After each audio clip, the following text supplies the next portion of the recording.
Somebody is making money on this. This is for profit. The UFC is controlling the PR for this, not the White House press office.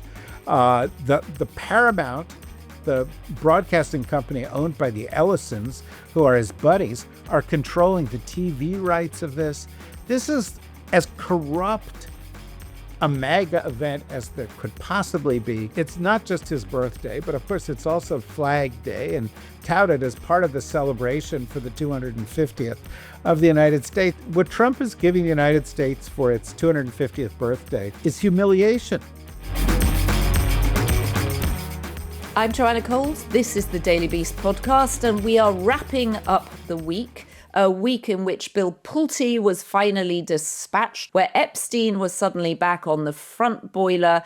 And of course, we have the UFC fight and the 92-foot claw on the south lawn of the White House to look forward to seeing in full Monster Energy action on Sunday to celebrate the president as he goes into his ninth decade. Who better to talk to about all of this? Who, like Tiresias, has foreseen all of it? David Rothkopf. David Rothkopf, who's worked in previous administrations, Democrat administrations, was the editor of Foreign Affairs and is the founder of Deep State Radio. David, let's get into it. David Rothkopf, this is very bewildering because normally we start the week together, but we are closing the week together. I like to think we're always together, Joanna. Well, we're definitely always with Donald Trump. There's no question. He's with all of us at all times at this point. It's not been his best week, David. I don't want to gloat. I don't want to say I told you so, but it's not been a good week for Donald Trump. I think Trump is in the middle of the longest losing streak, not only of his career, and that's saying something considering how many bankruptcies and losses he's suffered over the course of his career. But I think he may be in the middle of the biggest losing streak in the history of presidential politics. I mean, since he started this term in office, I would defy you to come up with something that he has done that is a significant contribution to the people of the United States. But I would also ask you to say, what has he done that has not blown up in his face? You know, and I could say on economics, he's done the big, beautiful bill, but that's produced tax cuts for the rich, and everybody else is angry at the moment. You know, he launched, crazy trade wars with the world, which the courts have, said he couldn't do, but also caused inflation. The Iran war, the attacks on boats in the Caribbean, which are actually war crimes. Venezuela has produced nothing. The allies are angry with him. Domestically, on healthcare, on the environment, on the economy, on social issues, the Republican Party's health. I mean, literally every week he comes up with a new idea and it fails. And that's Donald Trump 2026. So this week, he's had a very confusing situation in Iran. Are we at war? Are we not at war? He says the war is over, that the Iranians are desperate for a deal, and then everybody's shooting at each other again. But perhaps most significantly, in the last 24 hours, he's decided that the guy he wanted as acting director of the Office of National Intelligence, he's dumping Bill Pulte farewell, because he literally didn't even have 5 seconds worth of experience in intelligence at all. He was a mortgage guy. Well, it wasn't just that. I mean, because I think he would have been happy to stick with that. The reality is that there is this law which allows the intelligence community to listen in on certain kinds of phone calls when they're supposedly of nefarious purpose. And the law is on the verge of expiring. And the Democrats were pretty hard took a tough line and said, we're not going to extend this law unless you get rid of this Pulte candidacy, because he's so not just inexperienced, but so ill-equipped. I mean, his Hmm. reputation is terrible. It was obvious he was going to be there just as a hitman. And so what Trump did was he brought in this guy who is now the U.S. Attorney in the Southern District of New York, which is a prestigious position in the Justice Department, and he was the head of a very big law firm. But again, he has no intelligence experience. So is he better than Pulte, who's a boob? Probably. Might he get through? Because, it's always, defining deviancy down in this administration. He might get through.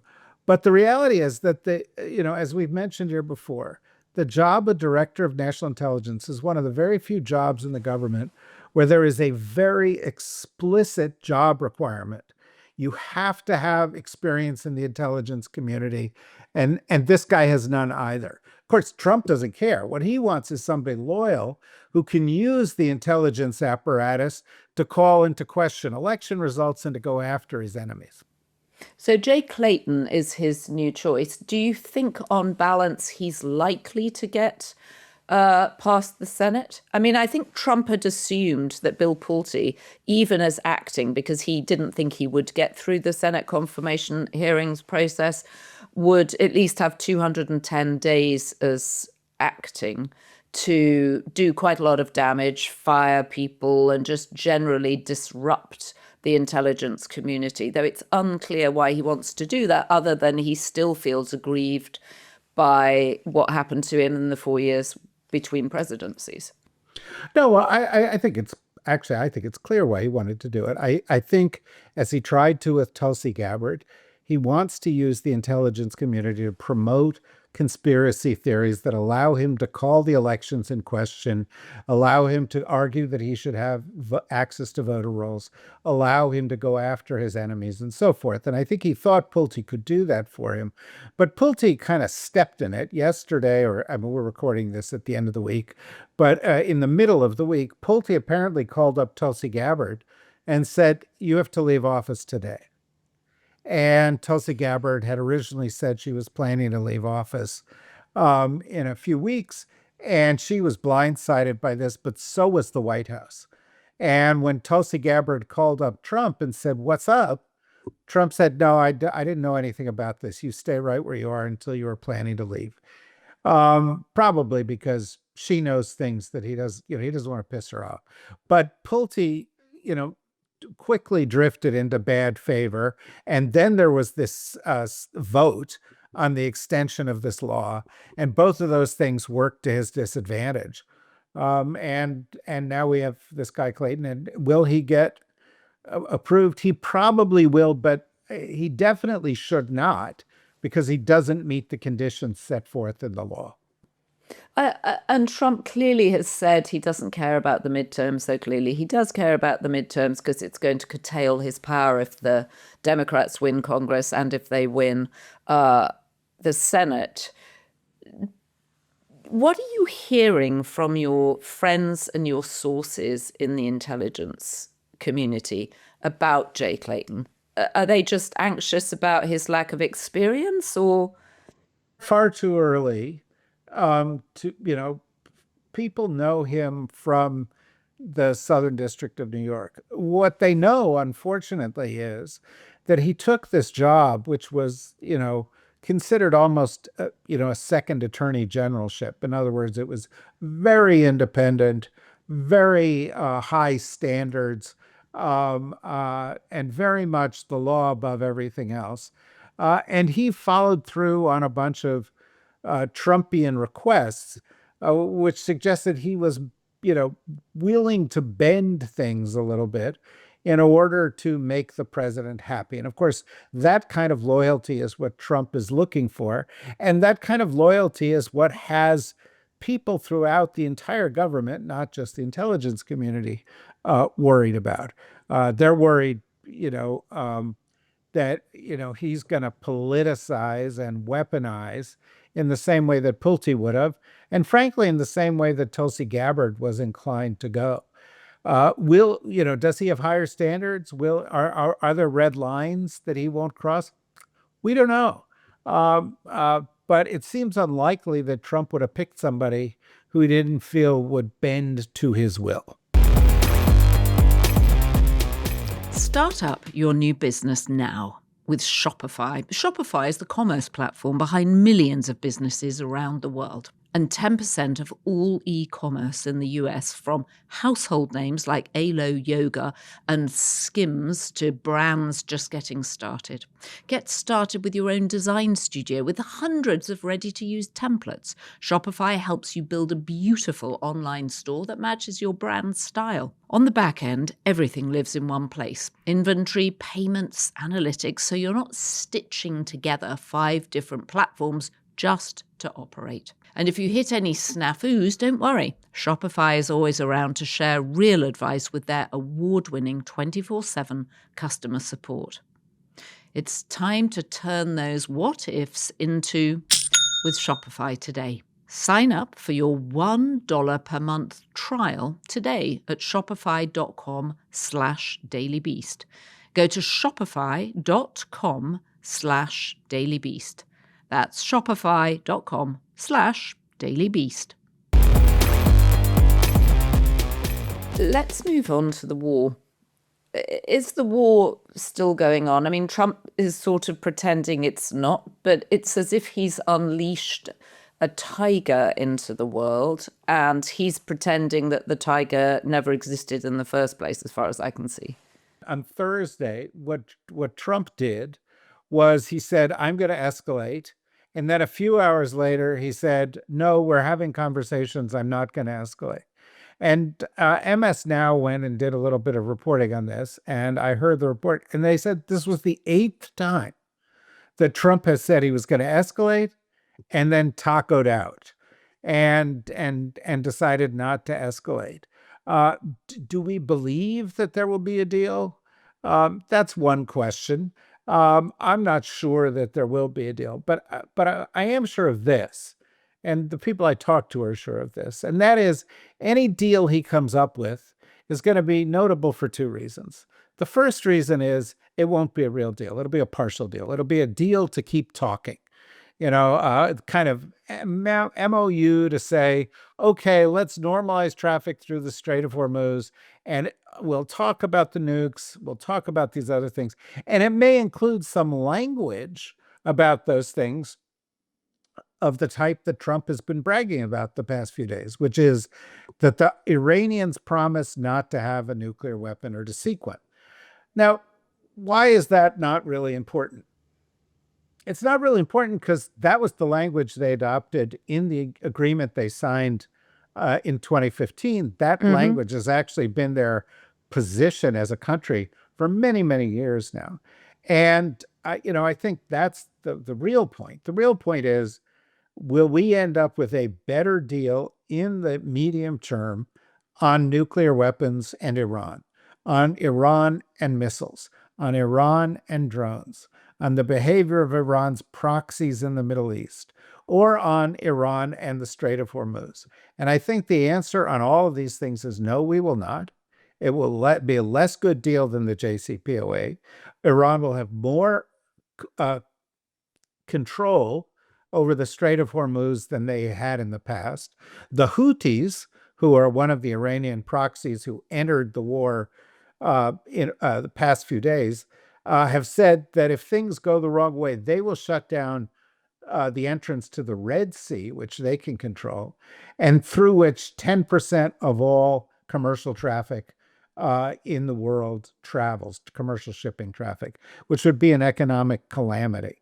So what Trump is trying to do is to get the markets to calm down, to get inflation to come down, and to improve the conditions for Republicans in the fall, because he knows that the Democrats in polls this week show are way, way up at their highest levels of advantage over the Republicans in generic races, are likely to take control of the House, may take control of the Senate. And if they do, he will enter a period that John Cornyn, the guy who lost the primary in Texas, said today will make the next 2 years the biggest nightmare of his life. Because, he will be challenged on everything, get nothing done, have investigations into everything that he's doing. And Cornyn predicted, he said, that's what's going to happen. And I think that's what we should expect. I think Donald Trump, I wrote something for you in January in which I said 2026 is going to be the worst year of Trump's presidency because all these things are going to blow up. And that's been proven to be the case. But as bad as 2026 is, you ain't seen nothing yet. 2027, 2028, they're going to be terrible for Trump if he makes it through them. And I have to admit, we had a story this week that he saw 22 specialists in his most recent exam. The guy is decrepit. You talk about this in some of your other podcasts, but he's fallen apart at the seams. Well, he even fell asleep in the Knicks game this week. I mean, how is that possible? It couldn't have been more exciting. How far was he seated from you, Joanna? Well, weirdly, he was actually sitting right opposite me, but on the other side of the stadium. He was in a box, so he was slightly higher, but I could watch him the whole time, except that he had bulletproof glass. So it's quite actually difficult to see in there. But the idea that you could fall asleep at a game like that, which was so exciting, goes to one of the specialists he must have been seeing. There's no question he has a sleep disorder. We see that just from the number of Truth Socials that he posts. Well, and the question is it a sleep disorder? Is it a circulatory disorder? Is it a neurological disorder? We don't know, right? Certainly at that game, which the Knicks at the end lost because Trump was there by 4 points, there was a lot of shouting and screaming because it was quite close at the very end. And clearly he cursed the Knicks by showing up, but fortunately they recovered. And my only other question on this is, because this is not a sports podcast, is you're in England now. Did you stay up late to watch the Knicks in Game 4? I stayed up until 3 o'clock in the morning, and I got to the end of the first half and I thought, oh no, they're going to lose. And having watched them lose in the stadium on Monday night, I thought, I can't do it again. And so I went to bed full of gloom and woke up to, the glory of, I woke up to actually a very New York moment, which was that New York had bounced back from the edge of collapse. So let's go from the Knicks to UFC. We've seen that enormous claw, 92 feet high, on the south lawn of the White House. How excited are you? Is this going to be a good thing for Trump? Is this going to rally the MAGA base?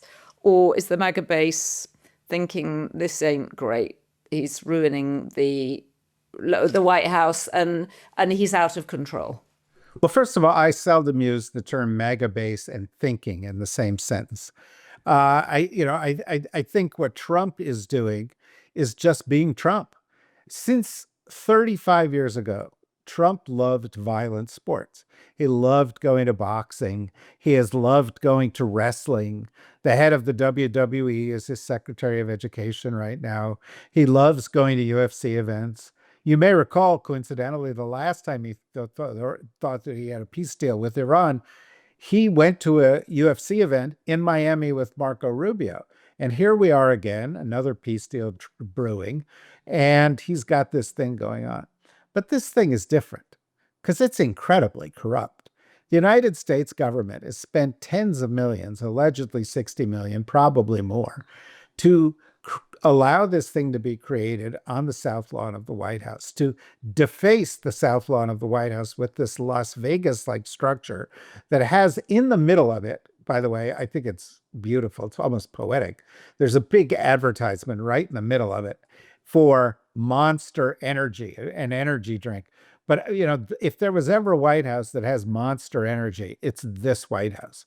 And essentially, he's manifesting that by holding this big party for himself, thousands of people, but they didn't even want to come. So he has to paper the house by forcing the military to go to this thing. And however, he's giving big benefits to sponsors and donors and others. And somebody is making money on this. This is for profit. The UFC, which is run by his friend Dana White, the UFC is controlling the PR for this, not the White House press office. The Paramount, the broadcasting company owned by the Ellisons, who are his buddies, are controlling the TV rights of this. This is as corrupt a MAGA event as there could possibly be. And it's also gross. And it's not just his birthday, but of course, it's also Flag Day and touted as part of the celebration for the 250th of the United States. And as I said again in a piece I wrote for you last week, what Trump is giving the United States for its 250th birthday is humiliation, because this is humiliating. Imagine Keir Starmer. Well, I mean, imagine Keir Starmer leaving and, going out to dinner. I mean, he doesn't even do that much, but imagine some foreign leader, some European leader, some Asian leader hosting this. What a source of ridicule it would be. It's like, I don't know, the closest example I can think of is the Roman Colosseum. It's weird. It seems increasingly desperate, doesn't it, that Trump is sort of giving away everything at this point. He tore down the East Wing and he sold the ballroom to people that will write him a check. Now he's got UFC on the lawn of the White House. Apparently, the fighters will emerge from the Oval Office. So perhaps they're leaving their sweaty toweling robes draped over his chair behind the desk. I mean, the imagery of it itself is just strange. Will they be barefoot when they come out from the Oval Office? It's so, as you say, debasing, that it's hard to believe. And yet, what I have found interesting about this particular week is that the story that the war managed to put on the back burner, the story that UFC managed to put on the back burner, is suddenly back, the Epstein story, with the excerpt of Maggie Haberman and Jonathan Swan's book about this second Trump presidency, and of course the Epstein files and the panic that the Epstein files was causing Donald Trump's team. Yeah, it was a great excerpt. I mean, we can have a debate about this habit that these people have of reporting things and then not releasing the findings until they do a book that they profit from, as opposed to breaking the news when they discover it. But the details in this are of a Trump inner circle that realize just how damaging this is and are desperately searching for a way out, led by the way, the most chicken shit of the bunch, I think, is J.D. Vance. And, no, we've got to come up with something. And Trump, they're all being afraid of Trump because they know that he responds to all of this stuff irrationally. And I'm sure there will be more about this. But I think the most important thing is, that there's still 3 million pages of this thing that have not been released. It is very clear that a lot of stuff that referred to Trump has been erased, and frankly, I think probably a bunch of it has been destroyed. It's very clear that offering Todd Blanche the Attorney General job, since he has been the principal protector of Trump on this issue, was designed to reward him for this and to maintain his loyalty. But I also think it's a problem because if Todd Blanche wants to get confirmed, he's going to be answering a lot of questions about why he did a deal with Ghislaine Maxwell and what did he do to obstruct justice and why he didn't release everything and where are the 3 million pages and so forth. And so I think Trump, in order to buy Blanche's loyalty, has made a terrible mistake, because keeping Blanche in the center of attention keeps Epstein in the center of attention. And then there's this book, and Epstein's not going away, because somewhere deep inside of it is a story that Trump doesn't want to come out. And it may be obvious, right? Because we know that there was a woman who testified under penalty of perjury about Trump allegedly committing rape and about Trump, threatening people. And so, I think you're absolutely right. Trump's got all these balls in the air and he's trying to distract everybody. But the thing that he's trying to distract them from actually is only growing bigger and more ominous. And if you take that and combine that with the economy and Trump's idiotic statement this week that he likes inflation. Oh, I love inflation. That's a good thing. Um, Republican who are running for office in November are petrified. What I found interesting about the excerpt was this sense in which this team in the White House, the American People's House, had commandeered the most important room in the White House other than the Oval Office, the Situation Room where we saw Obama and Hillary looking anxious as you knew that they were watching Osama bin Laden being seized. I mean, it's a historic room for historic events, nevertheless being used as a room where Trump's people could go without Trump to discuss how they were going to manage the Epstein crisis. Well, look, I mean, it's a secure place. It's down in the basement. It's not a very big room. It's not as dramatic as it appears it looks used to look kind of like a rec room. Now it's a little more high tech than that. Having been in it many, many, many times. And but it's secured, it's out of the way, and it sent the message to everybody that this was a very serious meeting about a serious topic. But it cuts to your other point.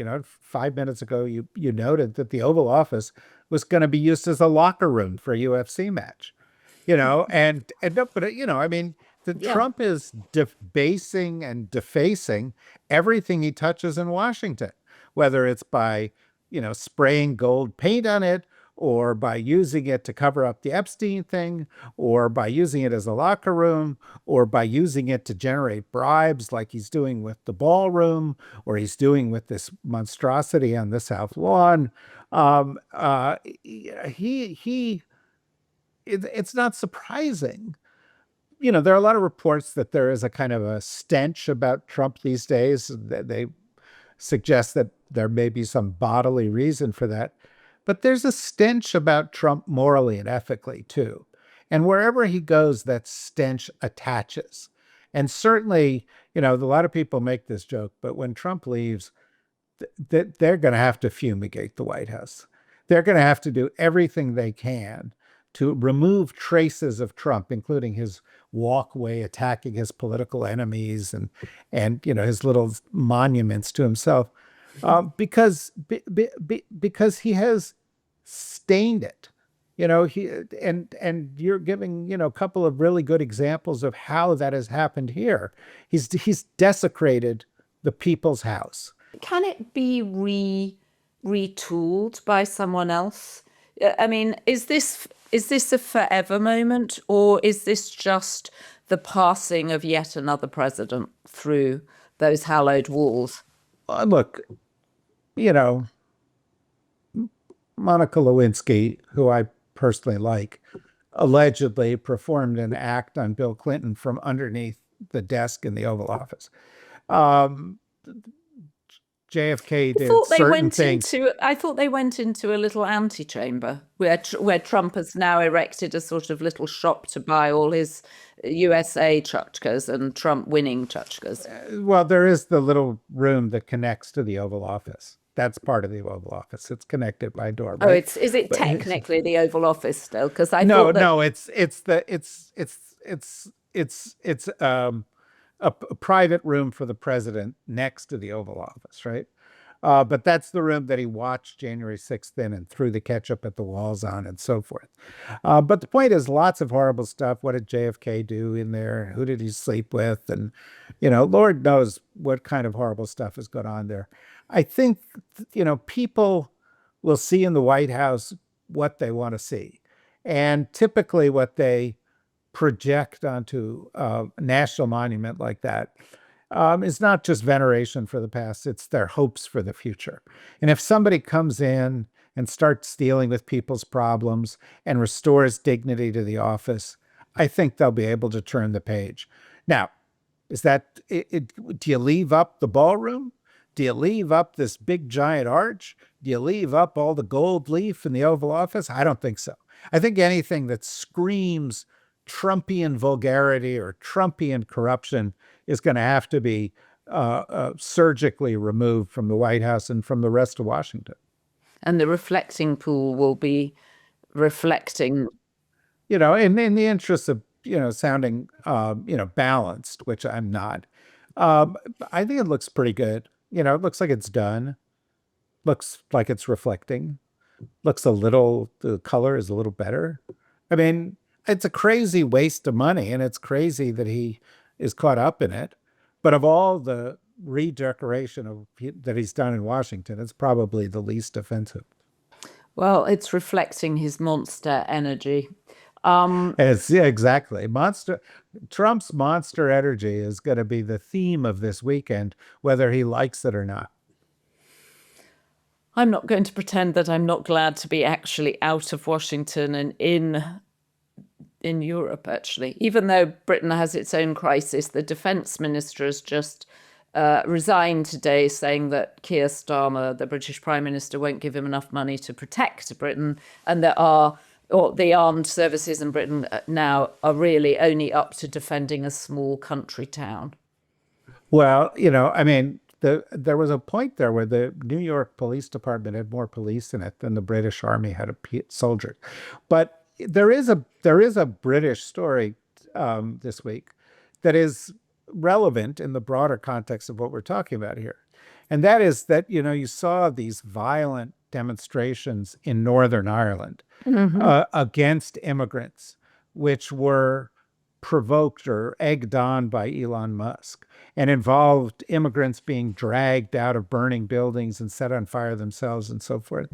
And here in the United States, I don't know if you picked up on this, but Mark Wayne Mullen, our Secretary of Homeland Security, who I like to refer to as Kung Fu Plumber because of his background, the Kung Fu Plumber who is in charge of the Department of Homeland Security, said he admired what they were doing in Northern Ireland because, after all they want is Ireland to be for the Irish. And so we have this administration essentially coming out and saying, yeah, we're pro-pogrom. We're pro-violent acts against immigrants. Well, of course, it's not news. That's what they do every day over at DHS. But it's interesting because I know that these demonstrations have caused great controversy within the UK, that the position of the Trump administration is, yeah, burn the immigrants. Great idea. Oh, goodness, David, what a week. Well, we will be watching this weekend to see what happens on the South Lawn of the White House, who saunters out of the Oval Office in their shorts and whatever tattoo they have on their chest. And I wonder who will win. We should check the markets, the betting markets, to see who the money is on. Well, I can tell you, I will follow this from the perspective of what it might mean politically or socially, but I have zero interest in it as a sporting event. I will, however, watch the Knicks game on Saturday night. I think everybody will be watching the Knicks game on Saturday night, David. Very good to see you. Thank you for joining us. Always good to wrap up the week with you. And we'll look forward to starting the week with you on Monday. I look forward to it too. Safe travels, Joanna. Thank you.